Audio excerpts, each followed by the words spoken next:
Hi, it's KJ with Forward Life Coaching. Today I wanted to talk about category folk.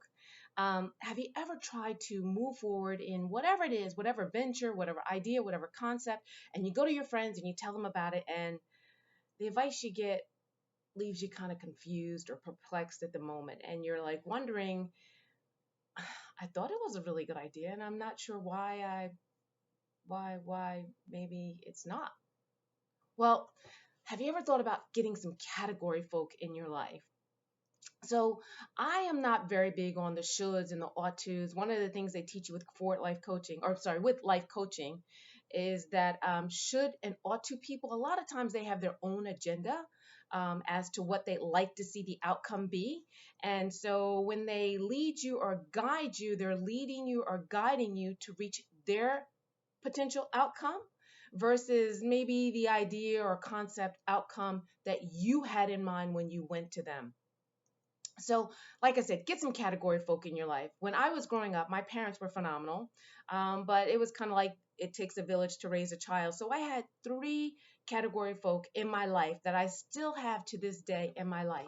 That was my Aunt Anne, my Aunt Esther or Godmother Esther, and Mrs. Rowe. And they fulfilled um, major, I won't say voids, but opportunities or periods of questioning for me with some phenomenal, uh, solid advice and kind of like the life coaching aspect of it. They got me to dig deeper within myself to find solutions that best fit my skills, my strengths, my interests, and my end desire. So, a lot of talk about that. Let me explain to you.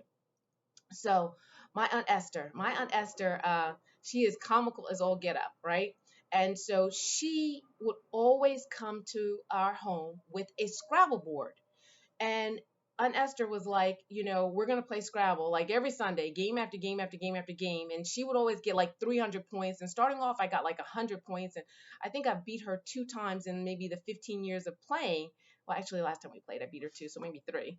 But the bottom line is, Esther always pushed me to dig deeper in challenging myself intellectually. So I remember when I was a junior in college and I was talking to her and she said, well, what are you going to do? I said, well, I'm going to go work at the local store that I've been working at for years, Kmart. She said, well, where's your internship? I said, well, I'm a junior in college. A lot of times she said, no, where's your internship? And so that summer, or maybe, yeah, it was my junior year. That summer, I went out and I got an internship. Like I had like 3 weeks to find an internship because her thing was like, go get one. She didn't want to hear any excuses. So, and to this day, if I called on Esther, she would ask me like, "What's next? What are you doing next? And how are you challenging yourself?" And she is and was just a godsend as far as my category folk. Number two is Mrs. Rowe. Mrs. Rowe, I remember when one of my best friends, Jackie, and I, we were like thinking about dating and that kind of stuff. And it was kind of at the age where you start to think about, it was post college, what kind of man do you want to marry and that kind of stuff. So Mrs. Rowe told me to write a list of the man that I wanted. And I wrote a 2-page list of what I wanted in a husband. And God gave me exactly what I asked for. Now the thing was that Ms. Rowe didn't tell me, didn't teach me how to filter and ask for the right things because that wasn't where we were with this whole thing. But that's actually where the life coach comes in. And if I had a life coach at that time, I trust me, what I would have asked for on that list would have been completely different. Um, but that she was always that person who would talk to us about relationships and how to maintain a relationship. And she had an amazing marriage and amazing kids. And uh, and everything was from a Christian perspective. So she brought me closer to my understanding and my relationship with God.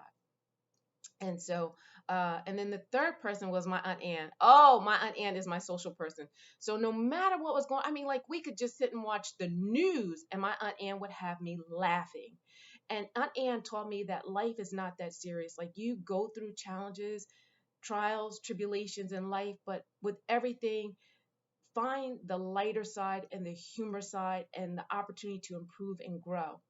And so Aunt Ann, like I could talk to Aunt Ann about anything and everything, and we would just laugh. Like I tell you, like she's just a godsend. She's just a godsend. She's been with me from day one. She was my mom's best friend in college, etc. So I have three category folk in my life to make sure that when I'm moving forward and whatever it is, that I can call on them and get insight to further develop my skills, my strengths, my interests in the end solution. So it's not a should or an ought to fulfill somebody else's goal or somebody else's dream, but it's actually in line with my purpose and my vision.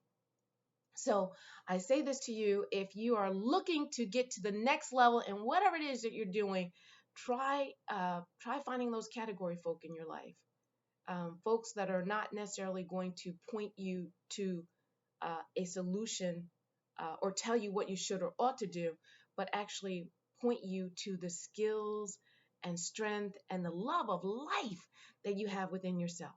So that's it. It's KJ once again, just sharing, I guess, some seeds of knowledge or some seeds of past experience. I hope this was insightful. I hope this helps. And I would love to hear your feedback. Thank you so much. Take care. Oops, how did I turn this thing off?